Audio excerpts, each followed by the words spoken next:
afternoon, everybody. Good to see everyone. Thank you for coming out. My name is Muna Ali, and I am the Director of Strategic Partnerships and Development at Hallie Q. Brown Community Center. And it is my pleasure to welcome you to a very special afternoon where we will hear a wonderful story shared with us to support a great cause. So before we get to the story, I'd like to address the cause. For Hallie Q. Brown clients, their needs have increased 4,000% since the beginning of the COVID pandemic. And from December of 2022 to November of 2023, we have served just shy of 50,000 individuals. This November alone, so for the week of Thanksgiving, we served over 3,000 individuals and 800 turkeys, and so for 800 families. And we have also distributed roughly 50,000 pounds of food in the past year. And this is all possible thanks to funding and individual donations. I want to thank you all for coming and for supporting Hallie Q. Brown, and we literally could not do it without you. So I want you to give yourselves a round of applause for funding Hallie Q. Brown's Basic Needs Program. And we can talk a little bit more later about how you can support our food shelf and our other basic needs programs. But for now, I'd like to introduce you to the man of the hour. So for the 9th year in a row, Hallie Q. Brown is welcoming and very pleased to welcome our St. Paul author, Roger Barr, who will share his newest Christmas story titled Dream Christmas Gifts. Over the years, his annual readings have raised approximately $40,000 for our food shelf. That's pretty amazing, so thank you. Many of you already know Roger, but for those who don't, Roger has been a professional writer for over 40 years. He's an award-winning author. He was the 2021 winner of the Hal Prize for short stories and is a past winner for the Loft's Winter Story Contest. Over the years, he has authored 10 published books, 35 published short stories, scholarly articles, and countless newspaper and magazine articles. He's also the author of a prize-winning play. His newest book, A Murder on the Hill, a nonfiction account of a famous 1937 St. Paul murder case, will be published next April by Minnesota Historical Society Press. Dream Christmas Gifts is his newest work, and we are the very first people to hear it. My friends, please welcome Roger Barr.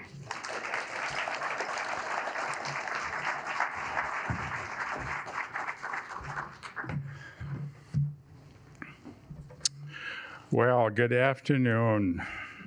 Is it too soon to say Merry Christmas? I don't think so.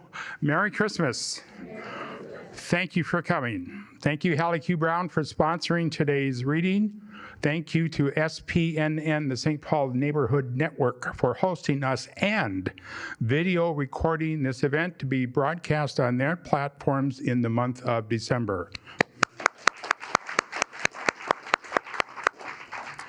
Before we begin, I want to summarize the history of this series of Bartholomew family Christmas stories. In 1997, the Villager newspaper published what I thought was a one-off short story called The Last Christmas, the very first fiction that newspaper ever published knowingly. The Villager newspaper published what I thought was a one-off story, and 2 years later, they published a sequel. That was 1999. It inaugurated a tradition that continues to today. In 2020, the series moved from the Villager to the St. Paul Pioneer Press, and the story that you are about to hear is the 26th story in this series. The story will be published in the Pioneer Press in its electronic edition on December 23rd and in its print edition on December 24th, Christmas Eve. In addition, this series has been gathered into 2 collections of stories, Getting Ready for Christmas, published in 2011, and The Christmas Promise, published in 2019.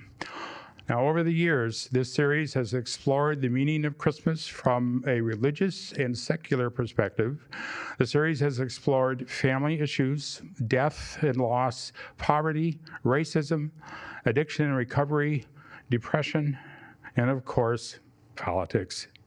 Tonight's story continues that tradition of exploring the chaotic world around us at the time, and the impact they have on our annual observance and celebration of this holiday. This reading also continues another tradition dating back 20 years. This is the 20th benefit reading I've organized to support local food shelves in our community.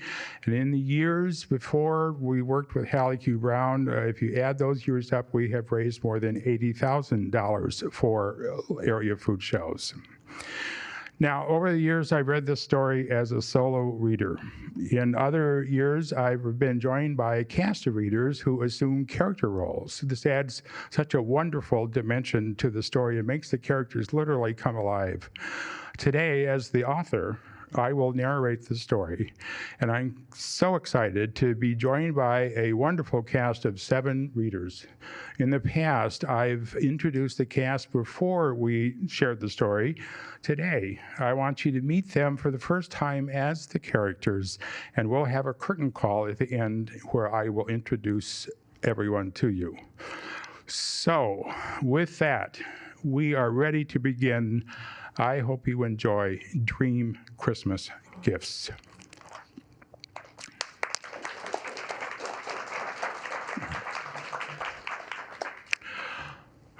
On the Tuesday after Thanksgiving, Matthew Bartholomew met his friends Handyman and Carter at the Hope Breakfast Bar for their weekly breakfast. Matt had picked the restaurant for its eclectic menu and optimistic name. Usually the 3 men consumed the morning news along with their pancakes and omelets, plotting strategies to manage their daily lives amidst the social, political, and economic chaos that gripped the country. But a month ago, Handyman had rebelled, declaring, "I've got chaos fatigue. I need a respite." By unanimous consent, they banned current events as table talk until further notice. Everybody had a good Thanksgiving, I presume? Carter asked after the server took their orders. Lucille was making turkey soup when I left the house. Thanksgiving was quiet at our house. Our big day, of course, is always Saturday. That's when the extended Bartholomew family assembles for a potluck. Then we light the creche in our front yard for the first time. A decades-long tradition, the Bartholomew family creche was composed of 50 life-size, lifelike figures. A perennial entry on media lists of the best Christmas displays, the creche attracted thousands of visitors to Pinehurst Avenue throughout the holidays. Ah, yes, your creche as a... Speaking of your creche, Matt, I hope your creche visitors fill those food donation barrels quickly. Thanksgiving always depletes the shelves at open cover. Like I was saying, as a police officer, you see things that you just cannot unsee. Back when I worked the late shift, I stopped by your house in the wee hours of the night just to admire the beauty and ease some of the ugliness I had just witnessed. Around them, the tables were filling up. Matt leaned forward to hear his friends over the chatter. The server returned with their orders. As they ate, their conversation turned toward Christmas. We're switching to an artificial tree this year. Deirdre ordered one online. Food demand always skyrockets through December. With all those federal programs winding down, demand is only going to increase. New clients every day. Well, I need to come up with a gift for Lucille. I've told you how it started. The year we bought our first house, we had no money for Christmas. Lucille told me to pick out the gift that I dreamed of giving her, but leave it in the store. She did the same thing. On Christmas Eve, we treated ourselves to lunch at the White Castle. From there, she took me to a Chrysler dealership and presented me with a shiny red Chrysler New Yorker. I took her to a jeweler and gave her diamond earrings. It was so much fun.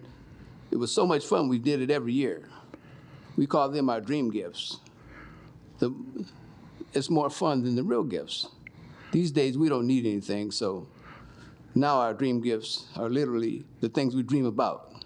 Last year, I told her that in 2023, Dr. King's dream will finally come true. We'll be judged by the content of our character. Amen, brother. I don't have the first idea of what to give her for Christmas. Any ideas? They kicked around various ideas, but nothing captured Carter's fancy. The server came with the bill and cleared their plates. Matt reached for the bill. Whoever picked the restaurant also picked up the tab. Well, respite's over. Chaos, here we come. In the Bartholomew family, Christmas tree shopping used to mean a family outing to a tree farm where daughter Allison and son Christopher raced from tree to tree in search of the perfect specimen. Now, the perfect tree came in a box. It took Matt and Deidre nearly an hour to unpack the tree and set it up. To Matt, the perfect shape of the unlit spruce lacked personality.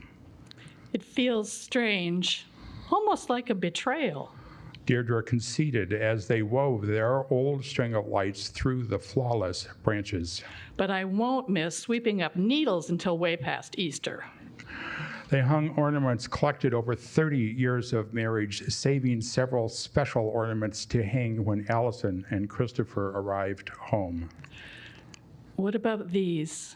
Deirdre held up Carol's box. Matt's sister Carol had given a hand-painted ornament to every member of the extended Bartholomew family in 2013, her last Christmas. Every year when Matt hung Carol's ornament, he thought of her and their last conversation. "Promise me you'll take care of my girls," Carol had pleaded from her hospice bed.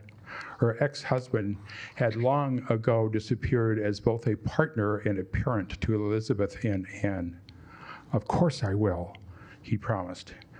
Though 31 and 29 respectively, the girls still craved a parental figure. He stayed in touch with them through texts and social media, Sunday night suppers, theater outings, and the occasional home repair project. Last June, he had walked Anne, wearing her mother's wedding dress, down the aisle where Nicholas awaited at the altar. Let's each hang ours. Allison and Chris can hang theirs when they're home. As they were finishing up, Matt's phone pinged. The text was from his niece Anne. FaceTime, it said. He texted a thumbs up emoji. Deirdre sat beside him to receive the call. Anne's face appeared on his phone. Have you talked to Liz lately? Not since the potluck. I can't get a hold of her for 2 days. Really? I've texted her several times, left 2 voicemails, even emailed her. Nothing. Did you two have a disagreement of some kind? No. I'm probably making too much of this, but she's been acting strange lately, for her. How so? You know how she is. All sunshine and rainbows, sees the bright side of everything, the opposite of me. Lately, she's been making these comments about how crazy everything is. What's there to look forward to anyway? What's the use in putting up with it? Things like that. All gloom and doom. I asked how things are going, really going, since she broke up with Zach in August, and she says, "Oh, fine," then changes the subject. I admit I haven't seen her as much since the wedding. She keeps me at arm's length and seems so withdrawn. I was going to tell you this at the potluck, but never got the chance. I'm glad you told me. I'll check up on her. So, how's married life? They talked for a few minutes and then ended the call. All gloom and doom? That doesn't sound at all like our Liz. Matt keyed in Elizabeth's cell number. No answer. He ended the call without leaving a message. I think I'll pay her a visit. Good idea. Tell her I said hello. Elizabeth's apartment was on the second floor of a corner lot building that once housed a grocery store. Matt hiked up the inside staircase and knocked on Elizabeth's door. He knocked a second time and then a third before the door opened. Uncle Matt. Sorry to drop in unannounced. I called a few minutes ago, but I got no answer. I was in the neighborhood, so here I am. Hope you don't mind. No, it's okay. She unfastened the chain and stepped back. I was just going to bed. Oh, I'll only stay a minute. Around the room, an uncharacteristic accumulation of clutter covered the flat surfaces. Elizabeth cleared a space on the couch for him. Sorry about the mess. I didn't get much chance to chat with you at the potluck. How are you? Oh, fine. Elizabeth cleared a space for herself, piling books and clothes on the floor. She sat down awkwardly, hands in her lap. Matt remained silent. I'm sorry I didn't answer your call. Like I said, I was just going to bed. Your sister's been calling you. I know. I plan to call her in the morning. Matt nodded and let the silence grow. I'm fine, really. I'm just tired, that's all. Work's been hard. Anything in particular? Oh, just the usual. How's Aunt Deidre? Fine. She says hello. You said work was hard. Want to talk about it? Talking won't change anything. What needs to change? Nothing. Elizabeth shook her head in resignation. Everything. The word erupted from her like shutters thrown open from the inside. Well, that's quite a range. Everything's wrong ever since Mom died. I still miss her every day. There was the pandemic, then George Floyd, then the election and all that fallout. Now all this stuff about our country's falling apart, 2 wars. All the while, our planet is burning up. Zach moved out. Nobody cares about anybody but themselves. Nothing works anymore. Everything is chaos. Matt reached for her, but she waved him away. I know how you feel, but lots of things work. Most things, in fact. We take what works for granted and only talk about what doesn't work. All anybody does is talk. Nothing ever happens. Nothing good, anyway. We're so divided. Look at the family potluck. You've hosted that since I was a kid. Never a problem. Last year and again this year, Uncle Tim's whole family didn't come because, well, you know the reasons. Look, Elizabeth, I know things are tough, but it's important to keep your perspective. Sometimes you just need to step away from things. Give yourself a little respite. That's the trouble. Everybody just steps away. All this chaos will get worked out eventually. Christmas is coming. Have a little faith. I have faith in the possibilities that lie before us. I used to believe that. You say most things work. Name one. Let me get back to you on that. Elizabeth made a sound between a snort and a laugh, and just as quickly as she had thrown open the shutters to her inner self, she pulled them shut. They made small talk for a few minutes. Uncle Matt, I have to get up early. She stood up as a prelude to walking him to the door. Then I should go. We're looking forward to having you for supper Sunday night. Ann and Nick have other plans. Tell you what, text your aunt what your favorite dish is, and she'll fix it special for you. I will. You know, your aunt and I love you. We're always available if you need us, day or night. I know. The tone of her voice made Matt wonder if she believed him, or if it made any difference. He hesitated at the door. You sure you're okay? Don't worry. I'm not going to do anything, drastic. But worry he did. Was Elizabeth, usually all sunshine and rainbows, experiencing a temporary funk, in need of a respite from the chaos? Or was this a sign of something serious? How could he tell the difference? Should he suggest she get professional help? Although Elizabeth had assured him she wouldn't do anything drastic, he'd read the statistics in the newspaper.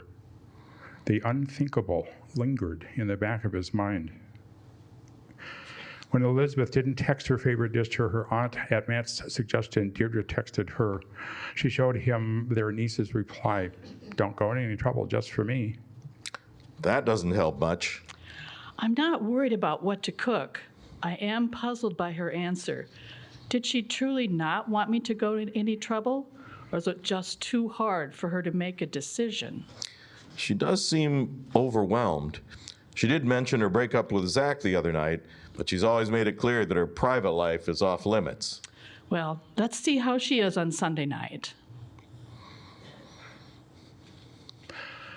On Sunday night, Elizabeth arrived a half hour late, offering no explanation or apology. Deidre shooed them out of the kitchen. You two go visit. Dinner will be ready shortly. Matt led the way into the living room. Elizabeth settled into a leather armchair. Matt took a seat on the couch. How's work going? Oh, fine.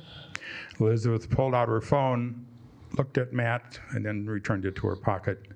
Matt suddenly felt awkward. What could he say to engage her and not make her feel patronized? You know, I never got back to you about that things that work. I was thinking about that this morning. I went into the garage, started my car, a hybrid. That's good for the environment. I backed out, passing recycling and garbage bins. Every week, trucks come by, pick up and dispose of our refuse. Ecologically. I drove down the street and the stoplight turned red. I waited while other cars drove through the intersection. The light changed, they stopped, I drove on. We just take all of that for granted. It's part of our routine. Right now, I'll admit that there's chaos. It's like the stoplights have quit working, temporarily. It's more like the stoplights work fine, and people just stopped obeying them. For everything that Matt could point to that worked, she could point to something that didn't. He let the matter drop. People only care about themselves. Zach cared more about his career than he did about me. Please, Matt thought, keep talking. Open your shutters and let it out. But Elizabeth lapsed into silence. So, how do you like our perfect Christmas tree? It's artificial. It's pretty. How about some Christmas music? Any requests? Matt headed over to the stereo cabinet. When Elizabeth didn't answer, he selected a CD of popular Christmas tunes. Orchestral notes floated in the air. He turned around to see Elizabeth standing in front of the Christmas tree. She reached out and touched one of her mother's ornaments. I think of your mother every time I see her ornaments. Me too. The orchestra fell to a hush, and Bing Crosby's longing baritone filled the room. I'm dreaming of a white Christmas just like the ones I used to know. Elizabeth made a face. Too old-fashioned? That was Mom's favorite Christmas song. I could play something else. No, it's okay. They listened to the verses in silence until the song ended. I always looked forward to Christmas. Mom went all out. I loved how we'd hang up our stockings, even after we were grown and it was just the three of us. When we were kids, we hung stockings, all 8 of us. The hooks are still there under the mantle. Anne told me yesterday that her and Nick are spending Christmas with his folks in Milwaukee. As if on cue, Elvis Presley's Blue Christmas came over the speakers. Excuse me a minute while I check on dinner. In the kitchen, Matt engaged in a hurried, whispered conversation with Deidre. Returning to the living room, he announced that dinner was ready. Deidre had prepared a pork roast with a baked potato and broccoli. They passed the dishes around the table. Matt glanced at Deidre, who gave him an affirming nod. Elizabeth, since Ann and Nick will be in Milwaukee, why don't you spend Christmas with us? You could come Christmas Eve and stay overnight. We've got plenty of room. I don't want to be any trouble. Nonsense. We'd love to have you. Well, okay then. Thanks. As they ate, Matt told them about the Carters and the history of their dream gifts for each other. Last year, Carter's dream gift to his wife was that this year, Martin Luther King's dream would finally come true. The last time I saw him, he still hadn't decided on a dream gift for this year. If you could receive a dream gift, what would it be? This year is almost over and Dr. King's dream remains unfulfilled, so me wishing for world peace is probably too much of an ask. Carter's dream gift sets a pretty high standard. I'll be modest. My dream gift is a Merry Christmas that gives all of us a much-needed break from everything. Elizabeth, what about you? Elizabeth toyed with the food on her plate. Proof that somebody actually cares about someone besides themselves. Besides the two of you. Matt silently altered his dream gift. Instead of world peace, he wished he could prove to Elizabeth that people still cared about each other. This was something he knew he couldn't tell her and have her believe it. She needed to see it and feel it for herself. Every night at bedtime, Matt went outside and tucked in the creche for the night. In the garage, he disarmed the security system so he could move among the figures.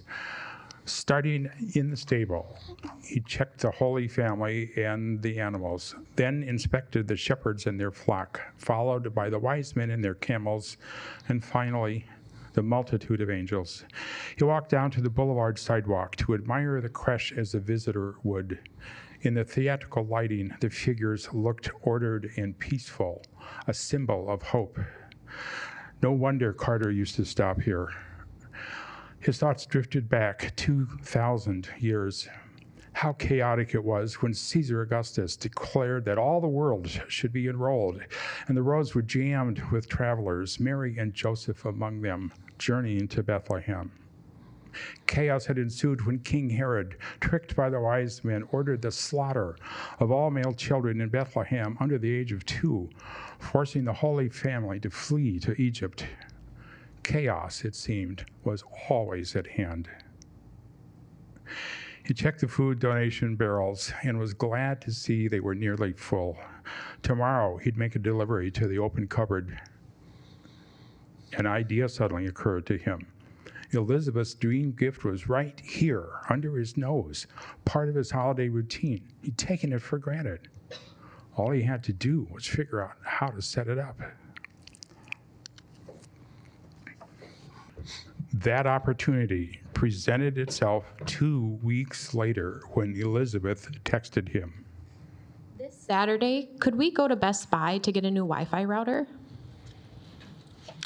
Sure. Pick you up Saturday morning, 10 o'clock. On Saturday morning, Matt transferred the food from the donation barrels into boxes, which he loaded into his SUV. Elizabeth was waiting for him in front of her apartment. On the way, we have to run an errand. Won't take long. A few minutes later, they turned into an alley and stopped beside a double garage. Here's where I drop off food donations. Help me carry these boxes in. They carried the boxes inside. Handyman had decorated for Christmas. On one wall, red letters spelling out Merry Christmas hung in an arc in front of posters reading Black Lives Matter and Can't We All Just Get Along? In one corner stood a Christmas tree generously decorated with candy canes. Looks like Handyman stepped out. Let's put this stuff on the shelves. It won't take long. While they were stocking the canned goods, the service door opened and a Target shopping cart loaded with black plastic bags appeared, pushed by a bearded man bundled in multiple layers of clothing. The man ignored them and guided his cart through the narrow aisles, stopping here and there to select items and stuff them into a bag. He emerged from the last aisle and headed straight toward the door. Elizabeth watched him leave and gave Matt a questioning look. Mr. Target. We don't know his name. We call him Mr. Target because of the cart. He never speaks, never lets go of his cart. He takes food that's ready to eat. Where does he stay? Don't know. We only know what our clients tell us about themselves. The way he's dressed, we assume he sleeps outside nights. Handyman's philosophy is everyone has a right to eat, no questions asked. As they were emptying the last of their boxes, the handyman stepped through the service door. He greeted Matt with a fist bump. Handyman, I don't think you've met my niece, Elizabeth Prescott.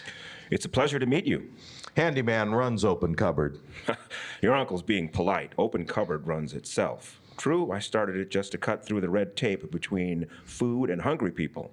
We got no applications here, no requirements or limits, and no waiting. Door doesn't have a lock.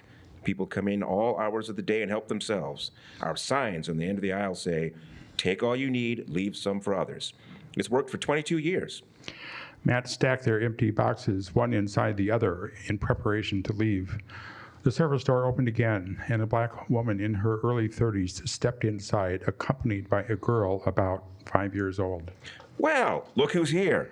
And Miss Keisha, too, looking very grown up. How are you doing today, Simone? How's your mister? He's still in the cast. Doctor says 3 months before he goes back to work. But he says he's going back in January. We really need the money. Simone turned to Matt and Elizabeth. He fell at work. 2 stories. Well, we're here as long as you need us. Help yourself. How many times can we thank you? Once is enough. Keisha tugged at her mother's sleeve. Simone leaned down and the girl whispered in her ear.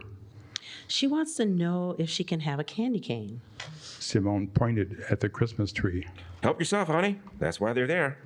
Keisha tugged at her mother's sleeve again, and Simone leaned down again. Can she take one for Daddy? Yes, if you tell him Handyman says hey. Simone took a cart and pushed it down the aisle with the coolers. A moment later, a glass door slid open. Handyman nodded in Simone's direction. That's our story. Where does your food come from? We rely on donations from good people like your uncle. Former clients remember us and become donors. Grocery stores donate their perishables. And we also accept cash donations. Matt picked up their boxes. We're done. I'm volunteering Monday afternoon. See you then. Nice meeting you, Miss Elizabeth. Take a piece of open cupboard with you. He pointed to the Christmas tree. Elizabeth helped herself to a candy cane.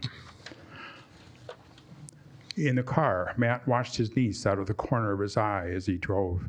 She traced the curve of her candy cane with her finger. You brought me here on purpose, didn't you? What if I did? I've always known you collected food donations from creche visitors, but I never thought about where the food went, who the people were. That little girl and Mr. Target, no judgments. I don't know anyone who cares more about other people than Handyman. Doesn't matter who they are.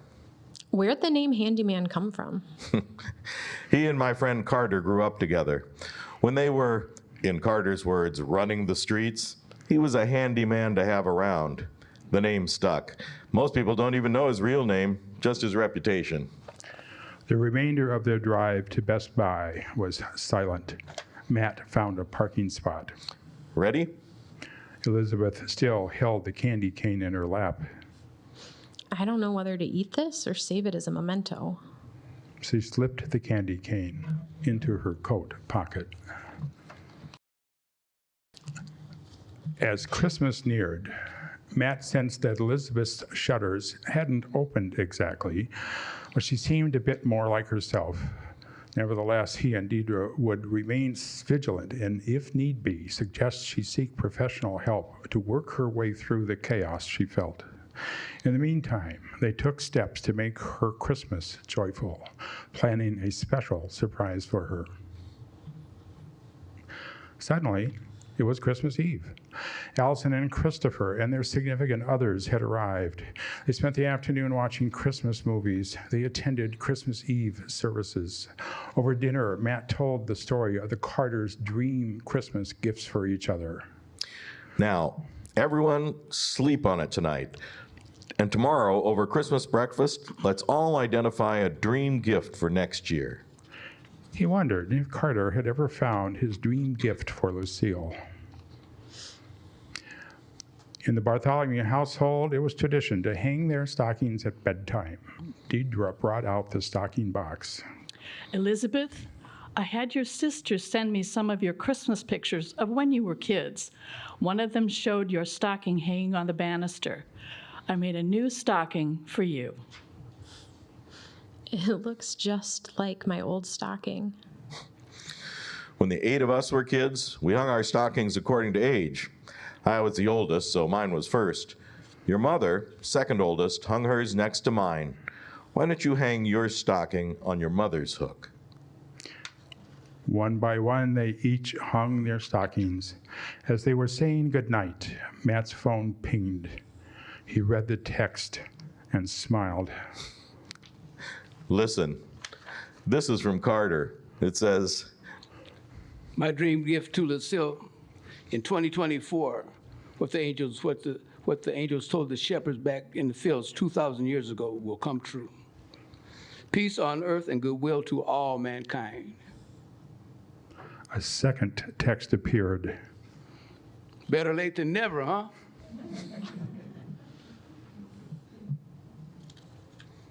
Thank you.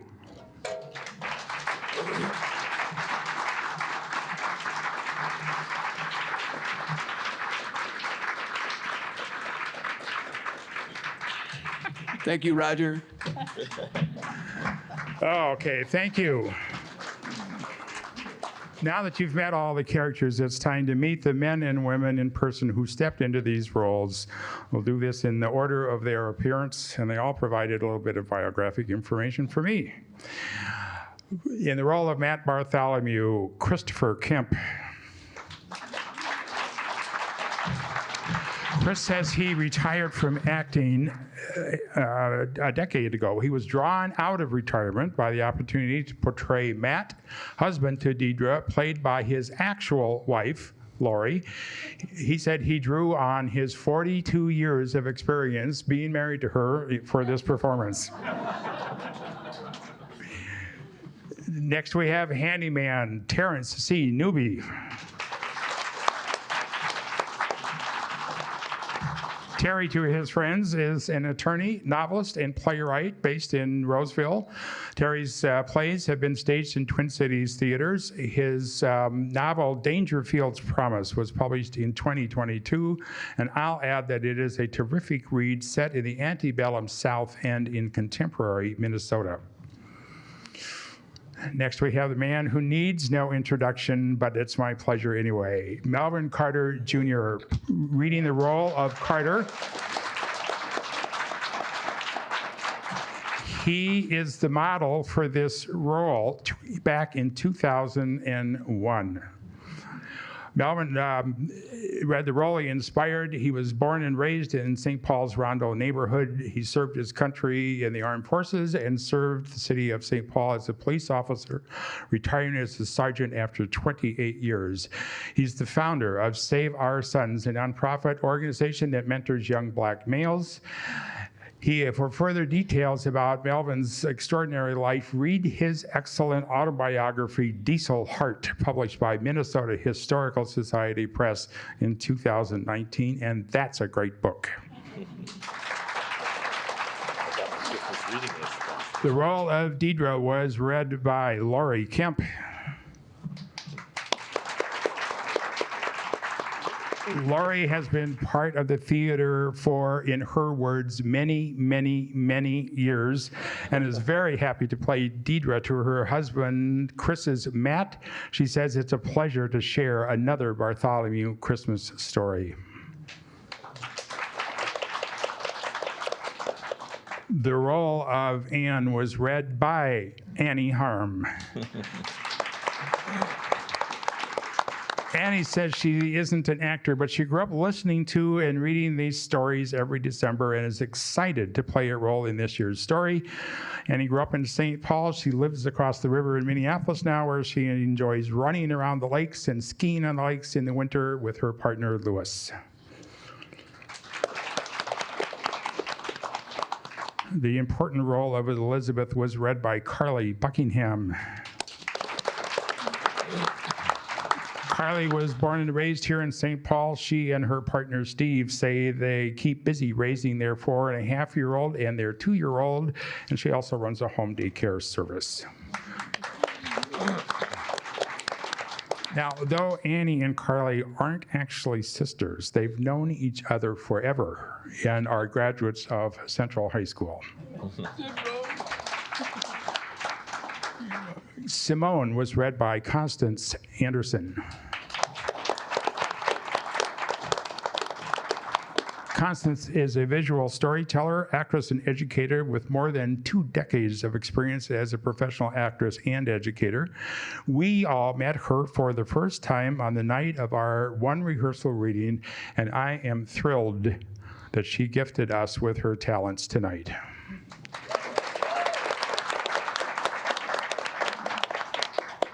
Now, many people from SPNN deserve a shout out. They're all at work, so I won't make them come up here, but I'll mention as many as I can remember. Xavier Vasquez is the executive director of SPNN.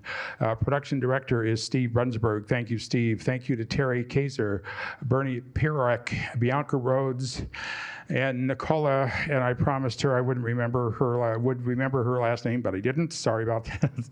And all those else who came here and crossed my desk and their names, and I didn't catch them. So now it's time for our readers to make their exit and for me to turn our attention to the cause.